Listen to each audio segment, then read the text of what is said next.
Well, hi everyone, I'm Joe. Before I started teaching, I worked as a graphic designer for over 20 years. And as a designer, I spent a lot of time working with some pretty powerful design programs. Now, while those programs are amazing, they're also quite complex and honestly, not something you need for your classroom designs.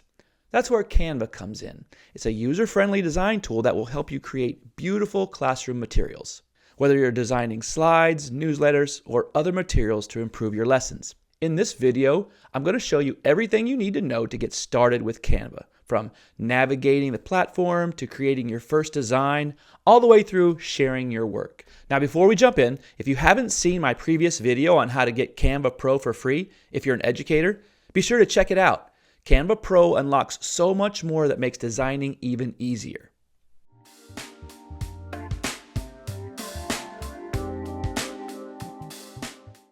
All right, so let's start by heading to the Canva homepage. When you first open Canva, you'll see a variety of templates and project examples that you can select from Instagram posts to lesson plans. Canva has you covered. So let's walk through how to start a project. So when you first open it, you'll see a lot of different types. If you want to create a new sheet, that's like an Excel document. Doc is a Word document. Whiteboard is essentially a blank canvas that you can create things on. Presentations, I use this one a lot, presentations. This is like Google Slides or PowerPoint. So to get started, let's click on the Create button on the top left. You can either search for a specific project type or select from some of the options that Canva suggests. For example, if you want to make a classroom newsletter, you can just type in newsletter, and Canva will show you all the different formats that a newsletter could be made in. If you prefer to start from scratch, you can choose custom size and enter your own dimensions. But let's say I do want to create a classroom newsletter and I don't want to start from scratch. I'll go over here to templates. So in templates, you'll click on the search thousands of templates and type in newsletter. And Canva will populate thousands of examples of newsletters.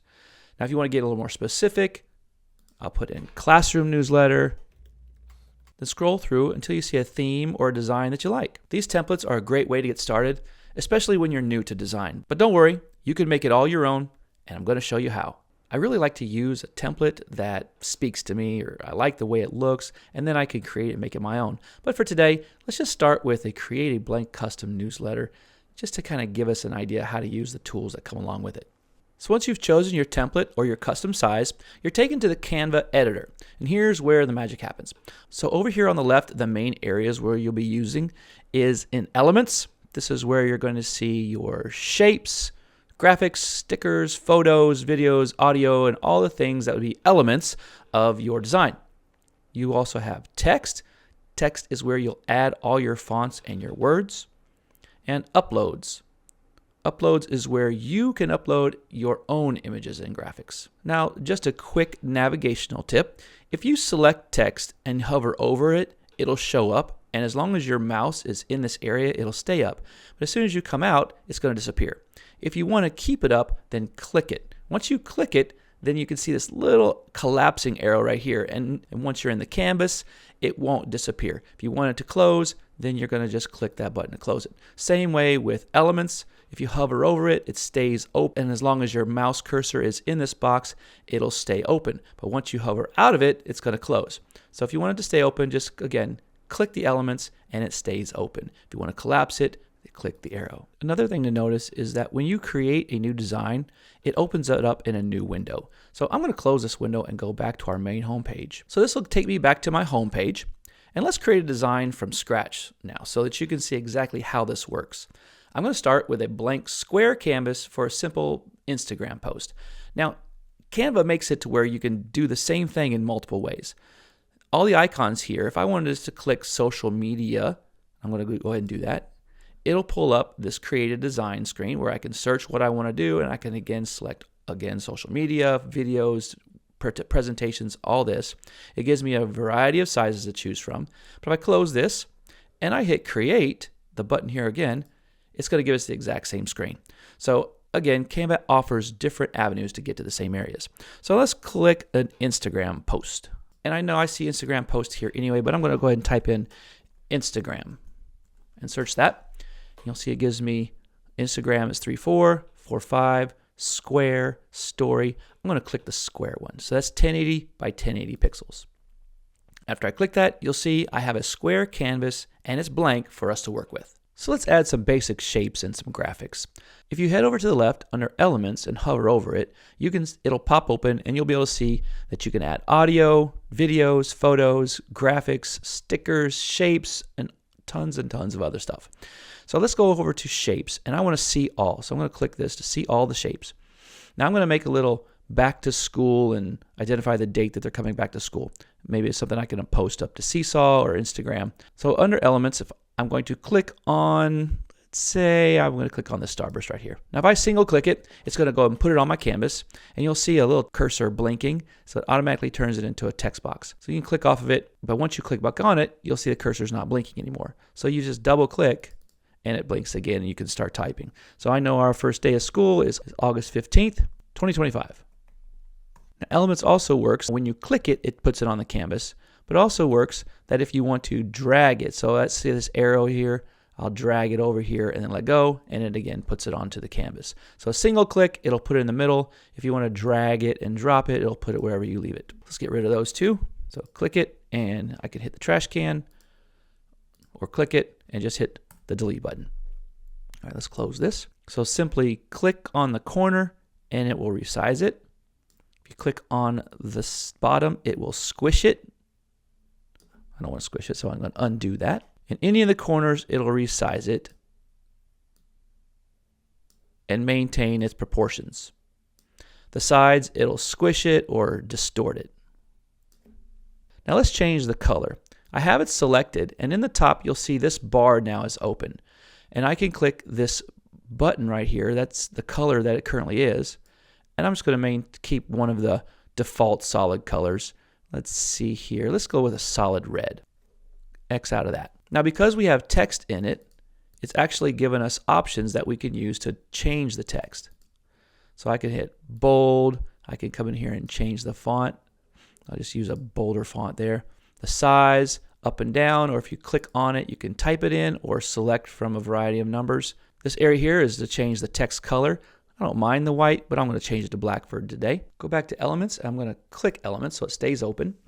And I want to look for an apple. So I'm going to type in apple, hit return. And I like this one, this one will work. So I'm just going to pull it over, drag it, and drop it right in the corner and size it down just a little bit. So if I like it there, great. If I wanted to move it over here, I could. If I like it, I could copy and duplicate it. So if I want to put it in the other corner, I can hit this button to duplicate it and then drag it into this corner.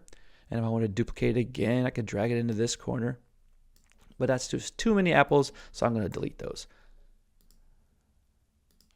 Once you find the icon or graphic you like, just drag it into place. You can resize it and move it around simply by dragging it anywhere you want. So those are shapes and graphics, but I know a lot of people, they want to add the photos. So what I'd like to do under photos is I want to do a chalkboard background. So I'm going to search chalkboard.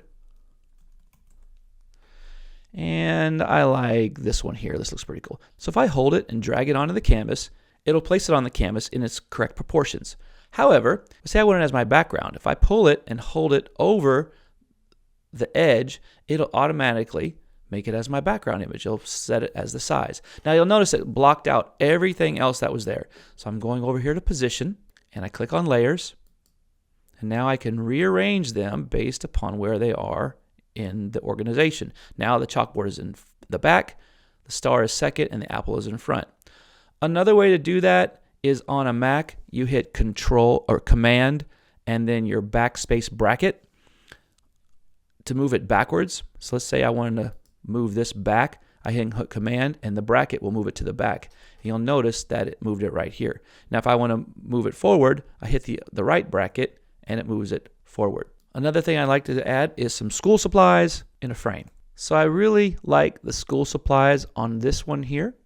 So I'm going to single click it and it puts it on my canvas. Now it pops it over here with this blue background, but I really want the chalkboard background. So here's a really quick tip to get rid of that. You just have it selected, click background remover. This background remover is available for the pro accounts. And if you're an educator, you get that free pro account. So click the background remover, and it automatically takes it away, and I can resize it to fit my page. Go back over here to position, put the apple in the front, move that frame down there. And now I've got all my elements where I want them to be. So now that I have the background of my canvas, I'm going to go over to text and add a text box. And under it, I'm going to type in back to school. Now I have that on 2 separate lines. So I'll highlight all of the text, and I can either click it incrementally, one size at a time, or I can click here and I can scroll down and say I want an 88 size font. Another way is just to grab the corner and to drag it up and down. So I'm going to select all of the text again. If you wanted to justify it left, you would click this button right here for alignment, and it justifies it to the left. Click it again, and it centers it. Click it again, and it justifies it to the right. I'm going to leave it right there in the center. So now that I have the text there, I don't really care for this big space between them. I want to tighten that up. You'll go over here to this T at Advanced Settings, click that, and under line spacing, I'm going to reduce that until it's where I like it. There we go. And I'll put that right in the center because that anchors it in the middle of the box. And for letter spacing, if you put it to the left, it squeezes it up, and to the right, it makes it further apart. So let's make it nice, little comfortable. Didn't realize I had an extra O in there. I can increase the school size to where it's more blocky. So this isn't bad. It needs a little work before I'm ready to upload it to Seesaw, but it's a good place to start. But this shows you the basics on how to get to this point. If you're designing a multiple page document like a classroom newsletter or a presentation, it's easy to add more pages. Just click the Add Page button below the current page, or you can also click the icon here that's adding the page, and it'll add a blank page below the previous one. Now, if you like the style that you've created on this one and you want to duplicate it, you can also click this Duplicate Page, and that'll put an exact replica of the first page onto the second one. Let's say you're trying to figure out the best design and you don't want to start over from scratch, then just duplicate the page and make some adjustments to this one. So if you don't want to go back through the steps of creating the background and the frame, then just hit the Duplicate Page, and it'll create a brand new page with all the same elements. So the last thing that I want to show you on this video is how to change the background color. We have the chalkboard on this background, but because that we have the frame, you can't just click it, because every time you click it, you're clicking the frame. Instead of just moving everything around, what we can do is go back to Position, click Position, and now you'll see that you can click the chalkboard, and we can actually get rid of that at this point by hitting Delete. And so you want to get rid of the frame. Click Delete. Now here is where your background color is. Once you click on this bar, a different toolbar pops up. And if you click on this color wheel, you'll see examples of all the different colors that you can utilize. So let's say we want it to be a yellow background. So you just can click on the yellow background. It'll apply it to that canvas, the whole canvas. If you wanted to do a gradient, you could do that as well. So sometimes you're in the mood for a photo for the background. Sometimes you just want to simply have a color. Canva gives you plenty of colors to choose from on this initial screen. But if you want to see more, click See All, and it shows you all the different colors that you have available. So once you're happy with your design, and as you can see, I've made a few changes, it's time to download or share it. So just click the Share button in the top. The first is who you want to have access to this design. So you can type in emails from your teammates. Next, you can copy the link and email it to someone. You may download it. So click Download. And if you need it in a different file type rather than PNG, click this bar and it'll give you all the different options for you to download it. If you're going to print it, PDF is probably the best one for printing. So I'm going to share this on Seesaw. So I'm going to go ahead and use the JPEG. So you have an option of the quality. As a free version, it only goes up to 80, but with the pro version, you can go all the way up to 100. And then I'm going to hit download, and it'll save it to my computer. So there you have it. Canva is a super versatile tool that will help make designing classroom materials and other resources a breeze. With just a little practice, you can create amazing designs that will impress your students and your teammates. I'd love to see what you create, so drop your designs in the comments below.